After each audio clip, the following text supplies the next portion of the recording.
Hai guys, ini adalah spoiler discussion pasal movie The Platform. Lepas aku dah tengok movie ni kan, aku ada banyak teori and macam persoalan lah yang main kat otak aku. So, aku lepas habis tengok je, aku Google nak search pasal movie ni. Aku jumpa banyak video and artikel.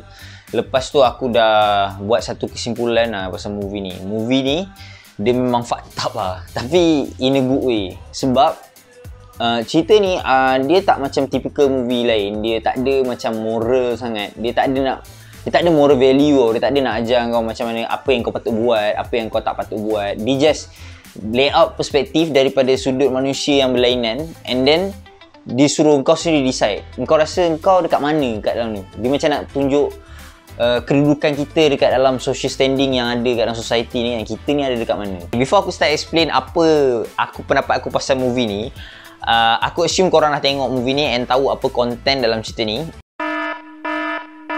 Okay, first kita go through rules kat dalam hole ni. Rule dekat dalam hole. Yang pertama, satu tingkat hanyalah boleh ada 2 orang sahaja. Okay, yang kedua, sebulan sekali banduan akan bertukar tingkat. Ketiga, kita tak boleh simpan makanan yang ada dekat atas platform. Kalau tak, suhu bilik itu akan berubah sama ada makin panas ataupun makin sejuk. Keempat, setiap banduan boleh bawa satu barang dari luar untuk bawa ke dalam hole tu. Kelima, makanan hanya akan diberikan sekali sehari.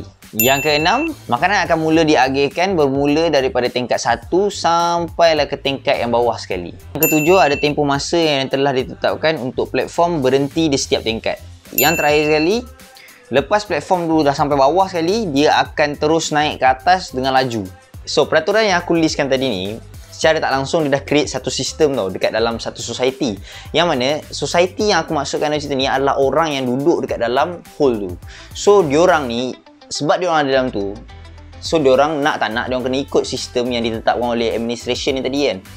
So dalam cerita ni, dalam filem ni, dia nak cakap, dia nak tunjukkan 4 orang yang berbeza macam mana dia hadap sistem ni dengan cara apa tau. First kali, terima kasih.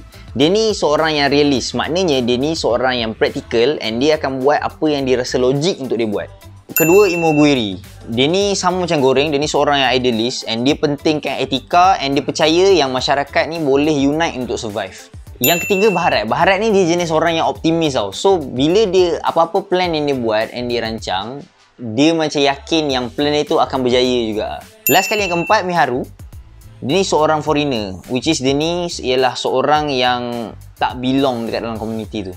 Okay, clear pasal tu. So sekarang apa yang kita boleh nampak dekat dalam cerita ni kan? Dalam cerita ni kita boleh tengok sejauh mana kita boleh pegang kemanusiaan kita tu bila kita punya hak asasi tu dalam keadaan yang tak stabil loh. Dalam hole ni banyak peraturan tu ditekankan dekat catuan makanan tu. Tak ada peraturan pasal etika ke apa. So bila dia buat sistem yang macam ni, kau boleh nampak level kemanusiaan orang tu ada dekat mana tau. Kalau kau perasan dekat level kosong tu, orang yang dekat level tu macam sedaya upaya cuba nak capai perfection dekat makanan yang diorang nak produce kan. Tapi bila sampai consumer dah tak pandang tau benda ni. Sebab diorang sendiri dah ada dalam keadaan hidup atau mati tau. Diorang tak fikir lah pasal ketelitian dekat makanan-makanan ni apa semua. Diorang tak fikir adab ke apa semua tau. Diorang main tibai je. Macam yang aku cakap tadi, dalam sistem ni dia ada macam-macam orang. And setiap orang tu dia ada fahaman and prinsip yang sendiri kan. So bila duduk dekat dalam satu sistem yang sama, individu ni dia susah nak unite. Sebab majoriti orang yang duduk dekat dalam tempat tu dia macam terima kasih. Kalau orang yang macam Imoguri ni pula, dia percaya yang orang kat situ boleh capai satu unity kalau semua ada sefahaman kan.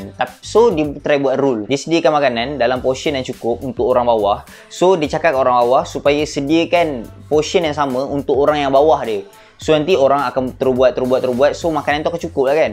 Tapi bila dia buat macam ni, orang bawah tu tak dengar. Sebab orang bawah bukan macam perangai macam dia tau. So solution dia bila Goreng datang cakap kat orang bawah yang dia akan berak kat makanan diorang kalau diorang tak ikut cakap Imoguri tadi. So secara tak langsung Goreng ni dah create satu undang-undang tau. Satu akta Goreng. Which is kalau korang tak ikut, aku akan berak. Tapi masalah dekat rule ni, dia tak boleh pakai dekat orang atas tau. Sebab takkanlah dia orang nak berak tala kat atas kan.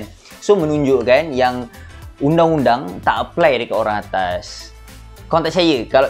Kalau korang ingat baru-baru ni ada anak menteri yang langgar PKP. Tapi dia tak kena apa-apa, sampailah netizen bising, barulah dia dikenakan hukuman ringan.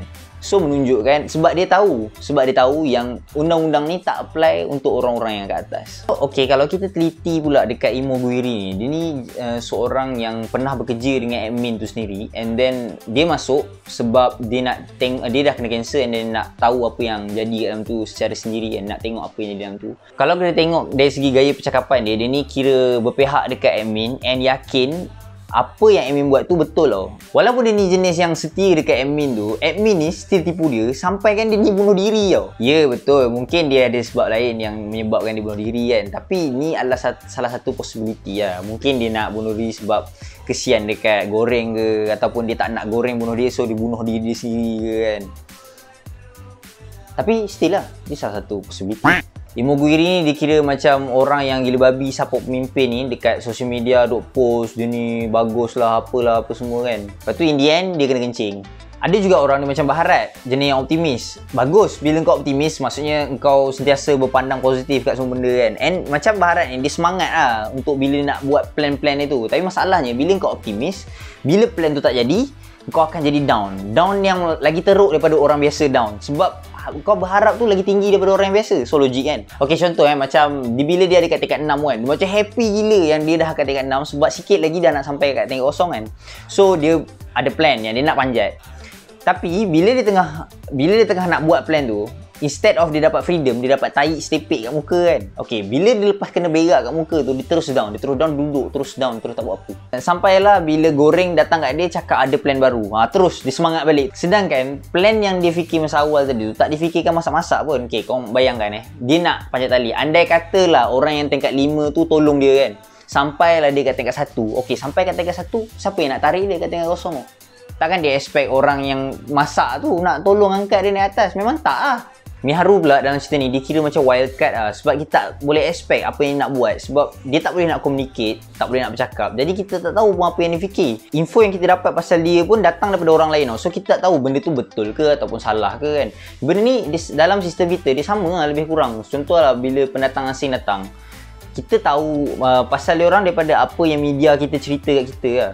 Bukannya direct daripada dia orang. So cerita daripada side dia orang tu kita tak dapat nak tahu. So masa penghujung cerita tu kita tak tahu budak tu sebenarnya budak anak dia ke ataupun tak. And apa yang terima kasih dengan Imoguri cerita pasal Miharu tu betul ataupun tak, tu pun kita tak tahu. Sebab benda tu tak betul-betul daripada dia tau. Masa dah dekat ujung filem ni, kita nampak yang dia gunakan panah kota tu as simbolik untuk hantar mesej dekat admin kan. Tapi kenapa digunakan panah kota ni? Sebab panah kota ni satu benda yang delicate tau. Satu benda yang orang buat dengan teliti, satu benda yang manis dan mudah hancur. So bila dia dah lalu tempat yang seteruk itu and boleh naik atas balik dalam keadaan yang tak bersentuh, so nak menunjukkan itu adalah mesej dia orang. And kalau kita perasan masa penyediaan panah kota tu ada satu rambut jatuh kan. And orang yang ketua tempat hidangan tu pun memang marah gila dekat pekerja dia, siapa yang jatuhkan rambut tu dekat panah kota tu. Meaning yang tekstur panah kota tu memang dia nak jaga. So untuk jadikan tu sebagai simbol mesej untuk hantar balik ke admin, so panah kota tu satu benda yang sesuai lah untuk dia buat kan.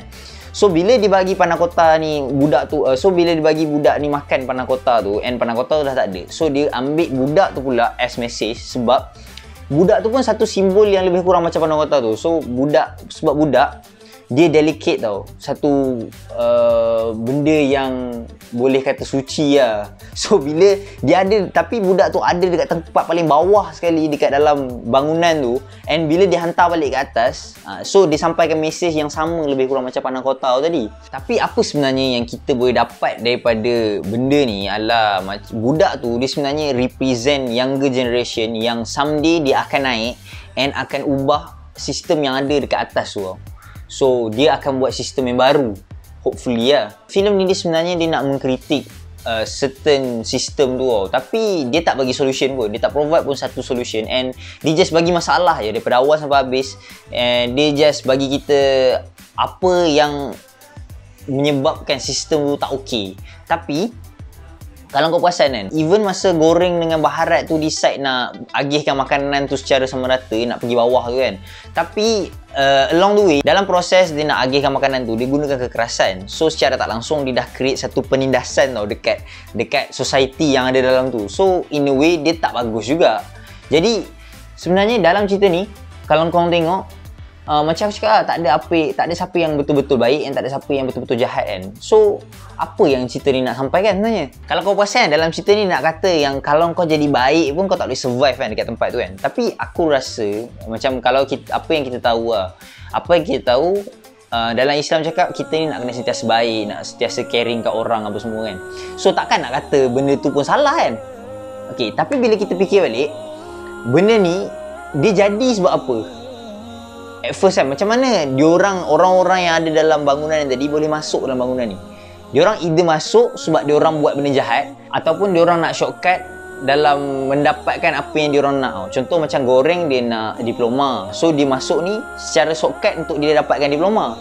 Macam kalau ikut kata Imogiri, Miharu masuk sebab dia dapatkan fame.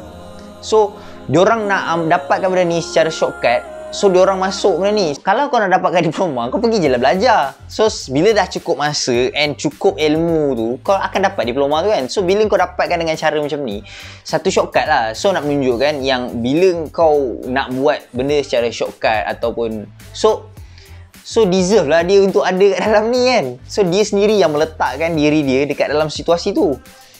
And kalau kau perasan, tingkat dia ada 333. Satu tingkat ada 2 orang.